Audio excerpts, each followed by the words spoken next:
jërë ngeen jëf mbokk ñu suivre ci xibaar 5 ñu leen nuyu bu baax a baax ñëw yéen ci li nga xam ne ni jëm na ci réforme de la constitution bi nga xam ne député de Pastef ñoom ñoo ko daal di déposé pour daal di réformer li nga xam ne ni moom mooy la constitution loolu nag jur polémique bu bëri actuellement ku nekk daal di ci am ci gis-gis lu jëmee ci Pastef ci opposition bi ci la coalition Diomaye président ba ci société civile ku nekk rek am na li nga xam ne ni moom mooy sa gis-gis ci li nga xam ne ni jëm na ci réforme de la constitution Pastef nag maa ngi koy wax léegi mu ñoo dugal boobule réforme donc nag bëgg a modifier lu toll ci 29 articles et s'inscrit dans le prolongement des recommandations des assises nationales de la commission nationale de réforme des institutions donc du dialogue national de 2025 des observations du conseil constitutionnel moo tax nag Pastef daal di bëgg li nga xam ni moom mooy renforcer la séparation des pouvoirs waaye tamit transformer le conseil constitutionnel en cour constitutionnelle composé de 9 membres donc nommés par un mandat unique de 6 ans avec une partie des membres proposés par l'Assemblée nationale afin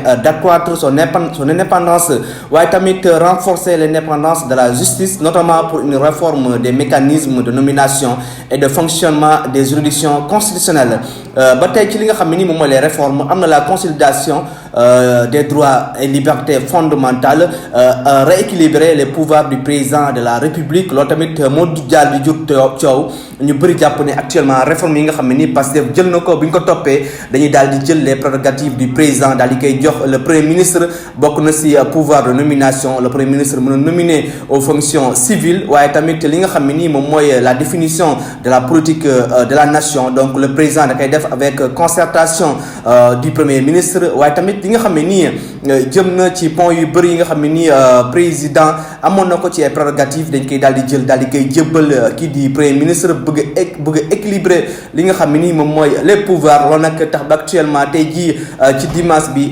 le parti Pastef daal dinay amal benn conférence de presse daal di indi ay leeral ci li nga xam ne nii jëm na ci modification de la constitution waaye tamit la coalition Diomaye président ñoom seen bopp daal dinañ tamit def benn conférence de presse tamit daal di ñëwaat ci li nga xam ne nii moom mooy mbir moomu le ñoom ñu jàpp ne actuellement Pastef dafa bëgg a def forcing waaye tamit dafa bëgg a salfaane li nga xam ne nii moom mooy la constitution ñoom jàpp ne li nga xam ne nii moom mooy modifier la constitution dañoo war a jaar par voie référendaire daal di jox askan bi ñoom ñu daal di xool naka la ñuy def ba modifier li nga xam ne nii moom mooy seen constitution waaye tamit Pastef waru basé wu rek sur sa majorité parlementaire pour def li ko neex si li nga xam ne ni jëm na ci mbir moomu le ñu bëri nag actuellement daal di indi ay jiixi jaaxa ci xelu askan bi ci li nga xam ne ni jëm na ci mbir moomu le moom mooy la modification de la constitution bi nga xam ne ni di député de Pastef daal di nañ koy dugal bokk na ci Mouhamadou Ayib Salim Daffé waaye tamit Abdoulaye Tall Fatma Mbodj Abdoulaye Sow Awa Sonko Anne Marie Yacine Tine ñoom ñoo daal di dugal li nga xam ne nii jëm na ci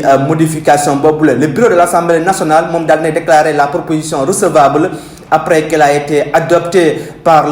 pour tenir compte des observations du conseil constitutionnel altine bi nag la assemblée bi war a daal di dajee am séance plénière bi daal di fas yéene modifier li nga xam ne ni jëm na ci la constitution gis nañ tey jii ce matin li nga xam ne moom mooy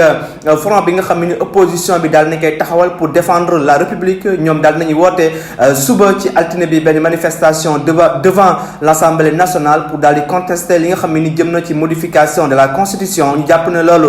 jaarul ci li nga xam ne ni moom mooy yoon waaye tamit li nga xam ne ni Pastef bëgg na ko ñoom ñu jàpp ne forfaiture la dañoo war a bàyyi population bi jaar par voie référendaire maanaam référendum population bi daal di tànn ndax day daal di modifier la constitution ou pas moo tax nag opposition bi ak société civile daal dinañu boole seen doole suba fas yéene dem foofu fi nga xam ne nii fa la plénière bi di am di assemblée nationale daal di wane seen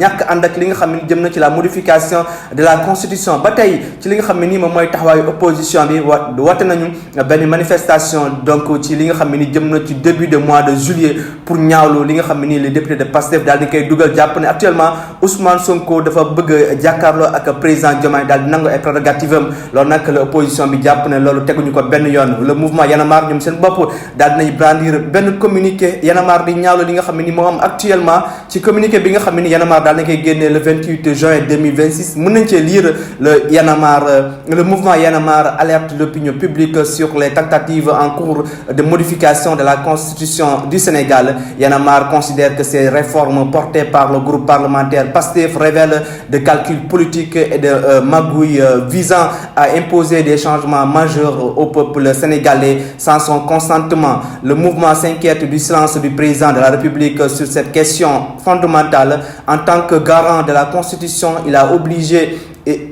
l'obligation de se prononcer. Le mouvement Y en a marre exige qu'il sorte de ce silence et éclaire les Sénégalais sur sa position. Par ailleurs, Y en a marre dénonce toute volonté d'utiliser une majorité parlementaire pour faire passer ces réformes. La Constitution appartient au peuple. À ce titre, le mouvement exige que toute réforme constitutionnelle soit soumise à un référendum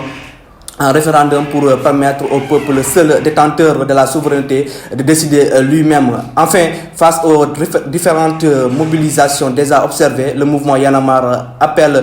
toutes les forces vives de la nation à s'unir dans une seule dynamique pour faire face à ces dérives et empêcher toute tentative d'opposition et de ces réformes. Le peuple sénégalais ne doit pas subir, il doit décider. Loolu nag la Y en a marre daal di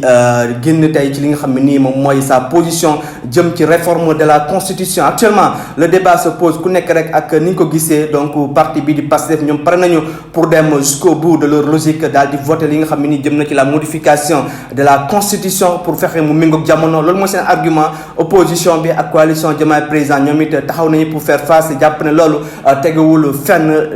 Pastef dafa bëgg daal di salfaañe li nga xam ne ni jëm na ci la constitution avec sa majorité. Dinañ xool ba xam nag mbir mi fan lay mujjee. En tout cas demain ci lundi bi l'Assemblée nationale dina réunir ci benn plénière pour daal di adopter li nga xam ne jëm na ci les réformes de la constitution.